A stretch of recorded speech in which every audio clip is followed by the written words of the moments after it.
तैयारी ऐसे करो दोस्त कि एक बार पढ़ना पड़े, उसके बाद बार बार वही चीज़ें पढ़ना ना पड़े, है ना, सिर्फ रिवीजन करना पड़े। तो ऐसा पढ़ने के लिए आपको एक बेहतरीन नोट्स, बेहतरीन गाइडेंस की ज़रूरत होती है। तो ऐसा गाइडेंस जो आपको एक बार पढ़ने के बाद दोबारा उसके बाद कहीं भटकना ना पड़े, ऐसा गाइडेंस मिलने वाला है। क्यों ऐसा मिलने वाला है? क्योंकि मैं खुद ऑलरेडी तैयारी करते करते इतना अनुभव अर्जित किया, तब जाके ये नोट्स तैयार हुआ, तब जाके सिलेक्शन मिला। तो एक बार अगर अच्छे से पढ़ोगे, एक बार आपको ये नोट्स मिल रही है दोस्त, तो समझ लीजिए बहुत बड़े किस्मत वाले हैं, है ना। क्यों?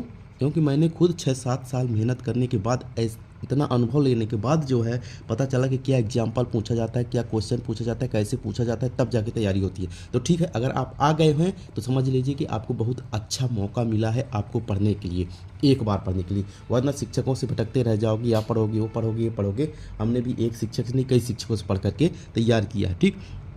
तो कार्य करने की क्षमता को ऊर्जा कहते हैं। हमने ऑलरेडी और सारे चैप्टर पढ़ चुके हैं। अब ये पढ़ रहे हैं ऊर्जा, कार्य के बाद ऊर्जा पढ़ रहे हैं। तो ऊर्जा क्या होती है ऐसे समझेंगे कि फिर इसके बाद कोई क्वेश्चन हमसे नहीं छूटेगा ऊर्जा का।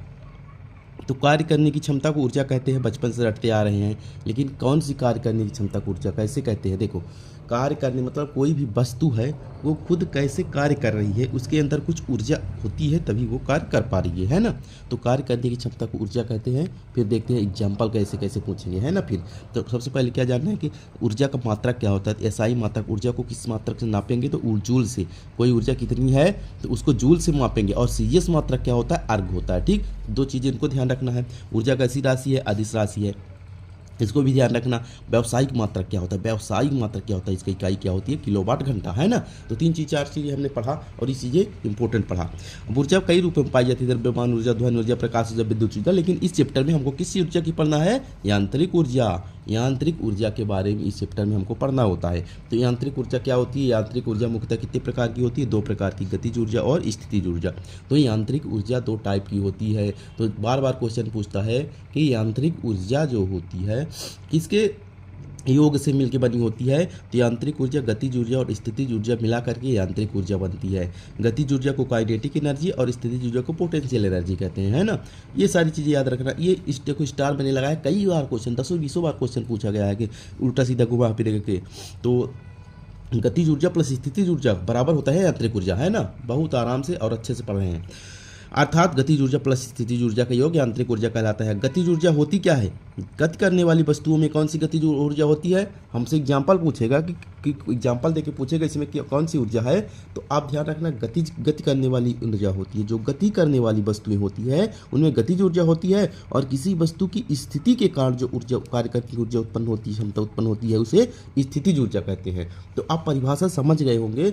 आप देखो एग्जाम्पल आपको जब पढ़ेंगे तो इसी परिभाषा से सारे एग्जाम्पल क्लियर होते हैं और सारे एग्जाम्पल पूछे जाते हैं। गति करने वाली, अगर कोई वस्तु मान लो यम द्रव्यमान की वस्तु है, कोई वस्तु जिसका द्रव्यमान यम है और भी वेग से गतिशील है, तो उसका जो फार्मूला होता है काइनेटिक एनर्जी का 1/2 m v square, 1/2 m v square. इसको ध्यान रखना, बहुत इंपॉर्टेंट फार्मूला है। इससे न्यूमेरिकल भी बनते हैं इसी से। तो kinetic energy 1/2 m v square. देखो एम पर डिपेंड करता है। काइनेटिक एनर्जी द्रव्यमान पर, एम मतलब द्रव्यमान पर, भी मतलब वेग पर। तो काइनेटिक एनर्जी द्रव्यमान और वेग पर निर्भर करती है। क्वेश्चन पूछा गया है कि काइनेटिक एनर्जी पर किसका प्रभाव पड़ता है? तो द्रव्यमान और वेग का। द्रव्यमान ज़्यादा होगा तो काइनेटिक एनर्जी ज़्यादा होगी, क्योंकि समान अनुपात में है। और वेग भी ज़्यादा होगा तो काइनेटिक एनर्जी उसके स्क्वायर के गुना होगी। अगर वेग 2 गुना है तो काइनेटिक एनर्जी 2 स्क्वायर 4 गुना होगी, ठीक, जानते होंगे।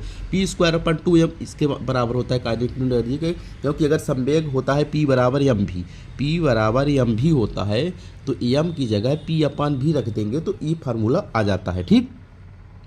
अब देखो किसी वस्तु की यम द्रव्यमान की वस्तु स्थितिज ऊर्जा में देखते हैं कि कोई यम द्रव्यमान की वस्तु है और पृथ्वी की सतह से h ऊंचाई पर है। कोई भी वस्तु स्थिर है वो भी h ऊंचाई पर, तब उसमें क्या होगा? स्थितिज ऊर्जा होगी। और उसकी का फार्मूला होता है mgh।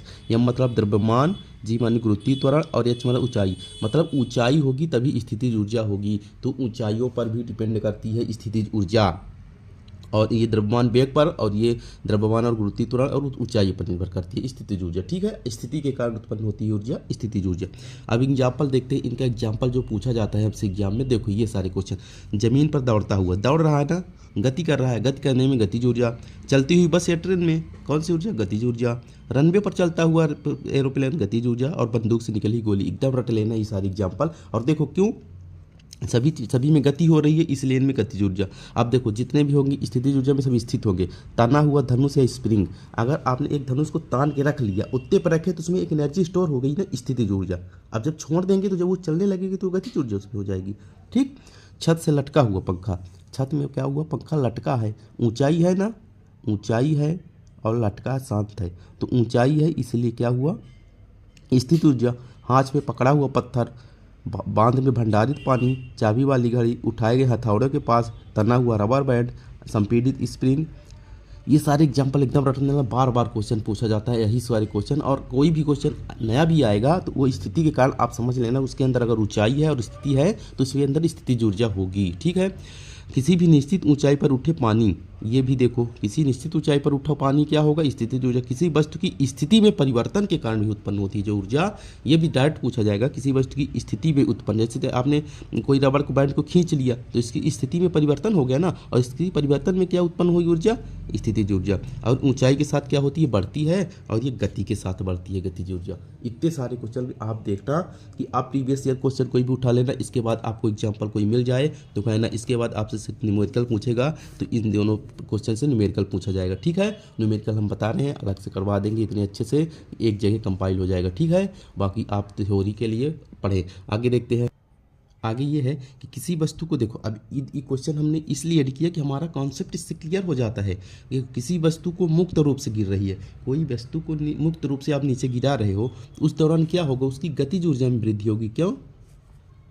क्योंकि गति के कारण उसकी गति जो गुरुत्वाकर्षण के नज़दीक आएगी तो उसकी गति बढ़ेगी, गति बढ़ेगी तो गतिज ऊर्जा में वृद्धि होगी। अब यदि कोई लड़का गुब्बारा, गैस से भरा हुआ गुब्बारा ऊपर छोड़ देता है, अब गुब्बारा ऊपर छोड़ दिया, गैस से भरा वो ऊपर जाएगा, तो ऊपर जाएगा तो क्या होगी? स्थितिज ऊर्जा बढ़ेगी, क्योंकि ऊंचाई के साथ क्या होती है? स्थितिज ऊर्जा में वृद्धि होती है। जिससे हमारा कॉन्सेप्ट थोड़ा क्लियर हो। अभी आंतरिक ऊर्जा का उदाहरण देख लेते हैं, जिसमें गतिज ऊर्जा और स्थितिज ऊर्जा दोनों होती है। ऐसे एग्जाम्पल, मतलब उसमें ऊंचाई भी हो और गति भी हो। तो देखो छत पर दौड़ता लड़का, छत में दौड़ रहा है मतलब ऊंचाई है, और दौड़ रहा है मतलब गति है, दोनों में स्थितिज ऊर्जा और गतिज ऊर्जा का योग हो गया, मतलब ये आंतरिक ऊर्जा हो गया। चलता हुआ पंखा, अब ऊपर टंगा है तो स्थितिज ऊर्जा, और चल रहा है तो गतिज ऊर्जा, तो दोनों हो गए स्थितिज गतिज। पहाड़ से गिर रहे पत्थर, पिंड में पहाड़ से गिर रहा है तो ऊंचाई भी है, गिर भी रहा है, गति भी है। तो ऐसे एग्जाम्पल हमारे क्या होते हैं? आंतरिक ऊर्जा के एग्जाम्पल हो जाते हैं। तो अब बताओ ऐसे एग्जाम्पल, अब आपसे गतिज ऊर्जा, स्थितिज ऊर्जा या आंतरिक ऊर्जा कोई भी पूछेगा तो नहीं बनेगा, बन जाएगा। ऊर्जा संरक्षण के एक सिद्धांत इससे पूछता है, कई सारे क्वेश्चन पूछा है। तो ऊर्जा उत्पन्न ना तो उत्पन्न की जा सकती है और ना ही नष्ट की जाती है, तो इसीलिए ऊर्जा का क्या होता है? ये ऊर्जा संरक्षण का सिद्धांत है। तो डायरेक्ट आपको परिभाषा देकर के पूछ लेगा किसका सिद्धांत है, इसका सिद्धांत देकर के एग्जाम्पल पूछ लेगा, कुछ भी पूछ सकता है। ठीक, एक क्वेश्चन देखते हैं कि किसी निश्चित ऊंचाई पर गतिमान किसी वस्तु के वेग को 4 गुना कर दिया जाए और वस्तु की स्थिति ऊर्जा में क्या परिवर्तन होगा? तो देखो ऊंचाई पर स्थित है गतिमान वस्तु, तो उसके वेग को अगर 4 गुना कर रहे हो तो उसके वेग को बढ़ा रहे हो, वेग बढ़ा रहे हो तो स्थिति ऊर्जा में कोई परिवर्तन नहीं होगा, क्योंकि वेग बढ़ाने से गतिज ऊर्जा में परिवर्तन होता है, स्थिति ऊर्जा नियत रहती है। तो कॉन्सेप्ट हमारा क्लियर हुआ ना। अब देखो बारिश के दौरान ऊर्जा में परिवर्तन क्वेश्चन पूछा गया है।